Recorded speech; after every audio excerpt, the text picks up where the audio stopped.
क्षेत्रामध्ये शिक्षक म्हणून जेव्हा आपण वावरताना पदार्पण करतो ना, तो काळ जो आहे ना, तो अजूनही मी तुम्हाला सगळ्यांना आठवत असेल की ज्यावेळेस तुम्ही B.Ed किंवा D.Ed केला असेल, ते B.Ed करताना तुम्ही जे पाठांसाठी तुम्ही गेला असेल शाळेत, ते अनुभव असतील.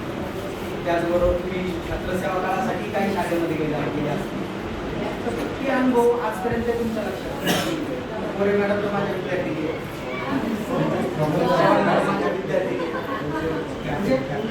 आणि ते अनुभव घेत असताना त्यातनं खरा शिक्षक घडत असतो. आता माझ्या विद्यार्थ्यांनी सांगितलं की ह्या मुलांना हँडल करता करता नाके नो आले, म्हणजे आपला जो अनुभव खरा अनुभव जो मिळाला. आणि खरं तर तोच अनुभव घेण्यासाठी आपण छत्रसेवा काळ जो आहे तो मुलांना कसं हँडल करायचं. आता पूर्वीचे जे विद्यार्थी होते, म्हणजे आम्ही जेव्हा विद्यार्थी, आपण सर्व जेव्हा विद्यार्थी तसेच असतो, त्यावेळेस आपण थोडंसं शिस्तप्रिय होतो, आदरयुक्त भीती होती. त्यावेळेस थोडेसे शिक्षा केली जायची, मार दिला जायचा, त्या भीतीनं पण आपण थोडं शांत राहायचो. पण आजकाल त्या गोष्टी राहिल्या नाही. आजकाल मुलांना शांत कसं बसवायचं, शांत बसून त्यांना कसं शिकवायचं, त्यांना त्या गोष्टीचं लर्निंग कसं होईल यासाठी काय करता येईल याच्यासाठी प्रयत्न चालू, त्याच्यावरती रिसर्च चालू. आणि खरं तर खूप मोठ्या गोष्टी याच्यासाठी सुरू आहेत, पण तरी आउटपुट मिळत नाही. आता एवढं डिजिटलायझेशन झालं, AI आलंय. AIच्या माध्यमातून कोणताही धडा असेल, इतिहासातला असेल, सायन्समधला असेल, एखादा शास्त्रज्ञ असेल, तो शास्त्रज्ञ त्याच्या स्वतःच्या शब्दामध्ये सांगतोय त्याचीच माहिती आणि काय काय सांगतोय, ते सगळं दिसतंय. तर असं असताना देखील मुलांचं लर्निंग होत नाही. शाळेमध्ये येत असतो तर ह्या मुलांना हँडल करणं, त्याचबरोबर तुम्हाला काही शिक्षकांना माहिती पण नसेल, तिथले तुमच्याकडे येणारे विद्यार्थी आहेत ना, त्या विद्यार्थ्यांशी आणि त्या विद्यार्थ्यांच्या पालकांशी, त्यांच्या कुटुंबांशी मी संबंधित होतो. बऱ्याच विद्यार्थ्यांशी. आता त्या दिवशी तिथं लायब्ररीमध्ये स्कॉलरशिपच्या काहीतरी मुलांना घेऊन मॅडम बसलेलं होत्या. तिथं एका विद्यार्थ्याला मी खूप जवळ बोलून घेऊन त्याच्या घरची सगळ्यांची विचारपूस करत होतो. मला इथल्या बऱ्यापैकी लोकांशी वगैरे माझा संपर्क आहे, इथल्या त्यांच्या पालकांशी, पर्सनल त्या विद्यार्थ्यांशी आहे. तर मला हे विद्यार्थी माहिती आहे की तुम्ही लोक कसे त्यांना हँडल करत असाल. खरं तर हा प्रश्न आहे.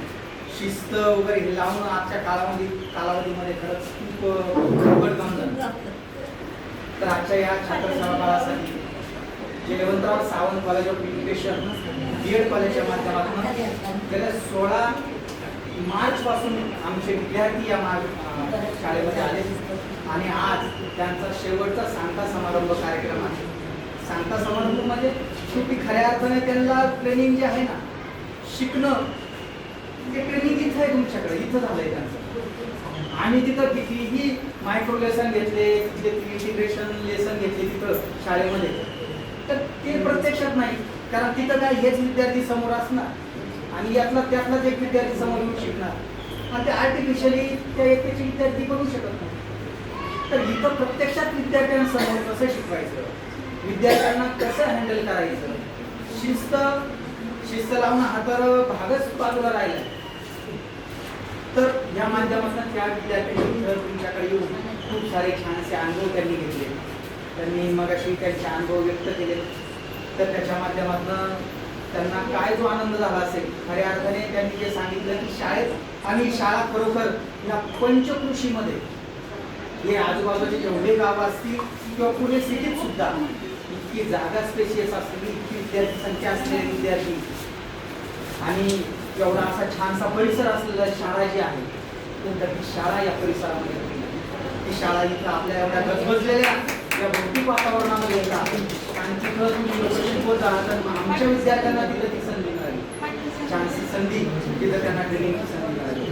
तर त्याबद्दल तुम्ही सगळ्यांनी जे माझ्या विद्यार्थ्यांना, माझ्या कॉलेजला, मॅडम दिलेकर मॅडमचे खूप आभार, आचार्य सर, पाटील सरांचे खूप आभार आणि तुमच्या सर्वांचे खूप महाविद्यालयाच्या वतीने आभार व्यक्त करतो की खूप छानसे अनुभव तुम्ही त्यांना दिलेत. ते अनुभव त्यांच्या भविष्यासाठी खूपच उपयोगाचे त्यांना ठरणार आहेत. त्याबद्दल तुमचे सगळ्यांचे आभार व्यक्त करतो आणि